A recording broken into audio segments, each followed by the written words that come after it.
All right, everybody. We finally reached the end of the road on this particular M7. If you've been following along, this has been the first full knife build that I've done since we got the move to the new shop and everything else going on. So, been taking my time, redoing a lot of processes I made behind the scenes. Part of the reason it took so long was really redid a lot of the stuff and the way that I produce these knives because I have a little more room now and I just got a better setup and I wanted to get more geared towards production. I'm always going to be a one-man shop basically. Never going to be a, production company, but wanted to get it, streamlined as much as possible.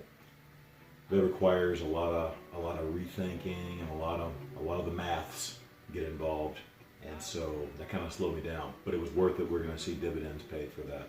So, anyhow, if you've been following along this video series, I've tried to take you along for all the major steps so people can see what all go into these knives. And by these knives, I mean like this is an M7 with the MOA system.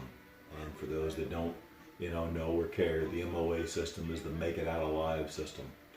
So just a little, terminology I coined for these knives with the knife, the steel plated butt cap, the saw teeth, the little backup PSK knife on the sheath, and so forth. A few other things. So I'll give you a quick rundown of this knife and then I'll let you go. We won't keep you too long. Let me get a sip of this coffee first though. Please.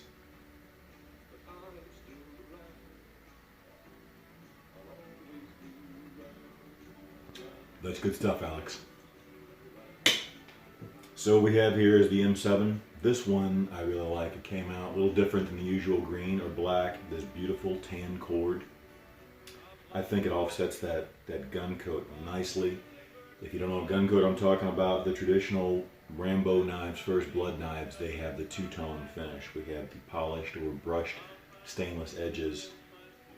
And then you have a blasted finish here in the middle, and the guard and the butt cap and so forth. But what I do with those is if you ever had any experience with blasted finishes, I like them, they're great, they're good for actual hard use knives and so forth. When you're done, you blast them down with some WD-40 and spray them off with the air gun and you're good to go.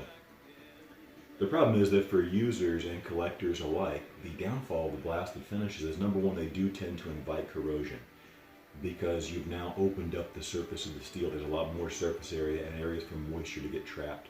And when stains do get in there, it can be a little more difficult to get them out. So by sealing the clear areas of the blasted portions of the knife with gun coat, they're now essentially impervious to the elements. This gun coat is very, very good stuff. It's very thin, very durable. It's got a long track record of being used on knives and guns and other tools, and a lot of other things too. So anyways, that's the deal on that. These have this has the steel plated butt cap. It has a compass in there. I'm not going to get all that out. I include a lanyard on here. If you don't like the camo lanyard, you can cut that off and change it.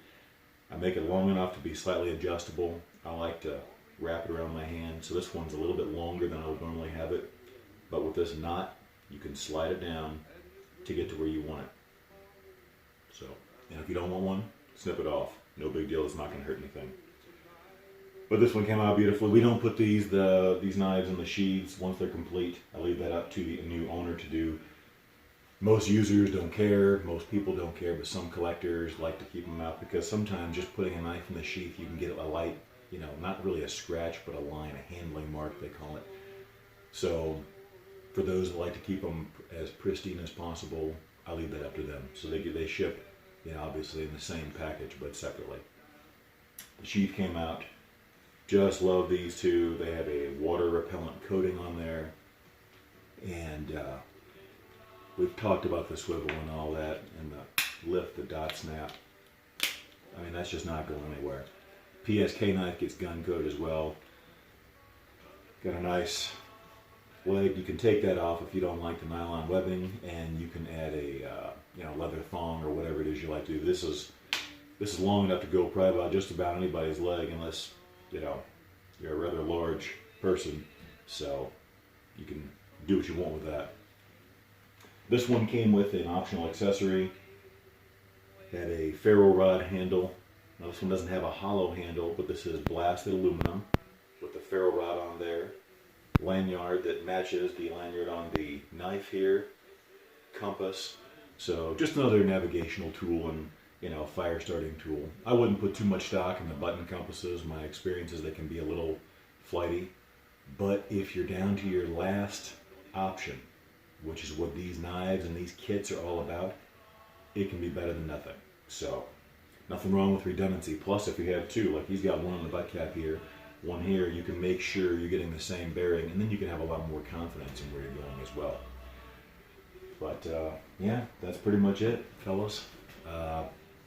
Looking forward. I probably won't be doing as many in-depth videos in each step of the process going forward because, frankly, I need to make money, and I can't make money if I'm sitting here yapping in front of my camera.